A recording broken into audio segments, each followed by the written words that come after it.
The three major causes of loss of life in pleasure boating accidents are capsizings, sinkings, and falls overboard. Of annual fatalities, capsizings account for more than 47%, or over 600 lives. Many of these lives might be saved if boatmen knew and remembered a little bit of how and why their boats float, and a few things to do, or not to do, to keep them afloat. A good place to start is with an understanding of the very basic principle of buoyancy, as it applies to the average pleasure boat. Buoyancy is the upward force exerted upon an immersed body by a fluid. Buoyancy is what makes a boat float. As an empty boat is placed in the water, a buoyant force is exerted on the hull to keep it afloat at the depth where it has displaced a volume of water equal to its own weight. At this point, the force of buoyancy is equal to the force of gravity. If weight is added to the boat, it settles deeper into the water until the force of buoyancy and the force of gravity are once again equal. As the load forces a boat deeper into the water, the freeboard, or hull area above the waterline, is reduced. Overloading can cause the freeboard to be reduced to the danger point. Every boat, large or small, has a safe load capacity. This is the point where the forces of gravity and the buoyancy are equal with enough freeboard left for safe operation. The buoyant force which makes a boat float also attempts to keep it stable and upright. When a boat is properly loaded with the weight evenly distributed, the buoyant force is exerted equally on the underwater surfaces of the hull. Unbalance the load, and the buoyant force shifts to resist the unbalanced condition, attempting to keep the boat from capsizing. Unbalance the load still more, and despite the buoyant force, stability is decreased and freeboard reduced dangerously on the heavy side of the boat. In this condition, a boat can very easily be capsized. Proper fore and aft balance should also be maintained in a boat. Poor longitudinal distribution of weight can also result in loss of stability and reduce bow or stern freeboard to the danger point. The stability of a boat can also be reduced by poor vertical distribution of an otherwise safe load. The basic rule is, the higher the load, the less the stability, like standing up in a rocking chair. This rocking chair effect can rock you right into the cradle of the deep if you aren't very careful. Remember the old familiar cry of, "Sit down, you're rocking the boat." Stability of a boat is also directly related to the water plane area. This man moving too far forward in a small boat is working against the small water plane area under the narrow bow. Moving his weight to the stern of the boat, he's working against a much larger water plane area under the wide stern section of the hull. Another factor contributing to capsizing is water in the boat. This loose water, as it is commonly called, may be a result of leaks, rainfall, or spray taken aboard in rough water operation. Under static conditions, loose water is simply added weight which reduces freeboard. However, when any outside force, such as rough water, maneuvering or shifting of the load, causes the boat to list, the water runs to the low side and further reduces freeboard and stability. Unlike solid weight, loose water continues to shift and prolong the unstable and often unsafe condition. Always remember, no matter what size or shape, boats have greater stability when they are not overloaded, when they are free of loose water, and have their proper load evenly distributed low in the hull. Observe these basic rules, and you probably won't be one of the almost 700 boatmen each year who find out about capsizing the hard way.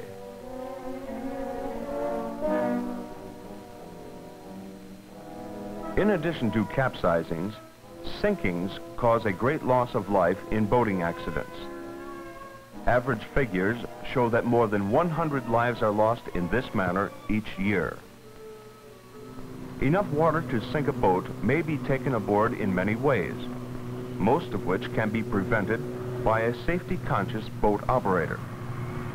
By spray or water coming aboard from running too fast in rough water, or by poor distribution or shifting of weight in a boat, resulting in loss of freeboard on one side. It doesn't take a crowd. One or two people can create a potential sinking situation in a small boat.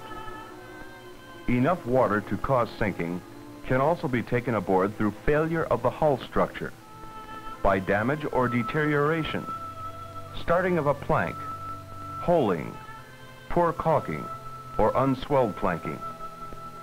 In rough weather, caulking may be driven out by pounding or vibration while underway, especially at high speed. Failure of fittings may also result in taking excess water into the boat. A defective cooling hose, faulty piece of pipe, or broken plumbing fitting, a loose rudder post, or shaft log that's lost its packing. Even water back siphoned through the exhaust of an inboard engine. Taking on water doesn't necessarily mean loss of the boat by sinking if prompt action is taken. Emergency repairs to stop the intake of water, followed by any of several methods of dewatering, will often keep a boat afloat until safety of the beach or of a dock can be reached. The best method of dewatering is adequate power-operated pumps, but in their absence, hand pumps will do the job. There are also any number of different hand balers available, some of commercial design, others which can be improvised in an emergency. Even if the boat isn't in danger of sinking, excess water should be removed for safe operation, since such loose water reduces stability. Remember, sinkings account for loss of over 100 lives each year. The third major cause of fatalities in pleasure boating is falls overboard. Whoops, almost missed that one. Let's see it again. Now, as we were saying, falls overboard are a major type of pleasure boating accident, taking more than 300 lives each year.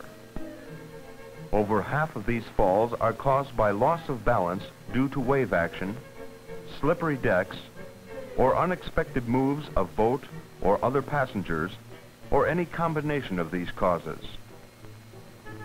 Many other falls overboard result from careless or reckless boat operation, of boat operators not checking to make sure that all persons are properly seated before getting underway. Falls overboard are also caused by irresponsible or reckless boat handling. The all too familiar water cowboy going too fast in rough water, making violent, unnecessary maneuvers and sudden stops or starts. Some of this irresponsible operation can be attributed to intoxication. Improper handling or lifting of heavy objects in a boat or alongside the dock contributes its share to falls overboard, and in many instances, loss of life. Like all other types of boating accidents, there are simple but effective preventative measures and precautions which can be taken to keep falls overboard to a minimum. Beware of slippery decks. Keep low and well balanced when working or lifting heavy objects, and be careful and considerate of the other fellow. Avoid standing up in small boats except when necessary. Move about carefully and stay to the center line of the boat as much as possible. Whether standing or sitting, always try to anticipate any sudden move of the boat, whether it be from rough water, maneuvering, or the wake of another boat. In spite of best efforts and intentions, someone may fall overboard from your boat or one nearby, so always be prepared. One of the best safety precautions is to teach all members of the family to swim.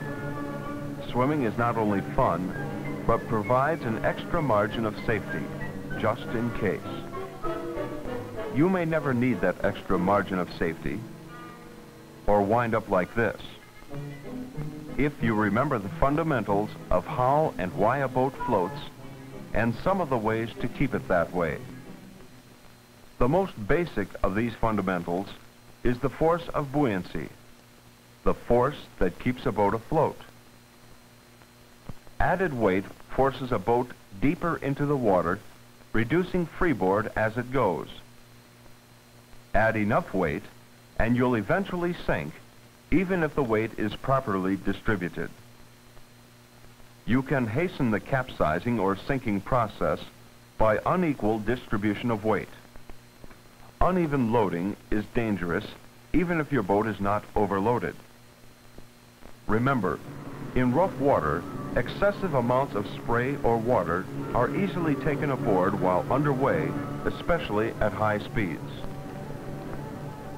Water may also be taken in through hull damage or around fittings. No matter how it comes aboard, it causes loss of freeboard and greatly reduces stability, both highly conducive to sinking or capsizing. Keep in mind also the ever-present danger of falling overboard. Watch your footing and keep weight low and as near the center line of the boat as possible when working or moving about. Watch your step when boarding or departing, and be considerate of others in your boat. Play it safe. Don't overload or unbalance your load. Keep life jackets on all non-swimmers, and keep everyone seated while underway. Operate your boat safely and enjoy the pleasure of boating. Don't become a boating accident statistic.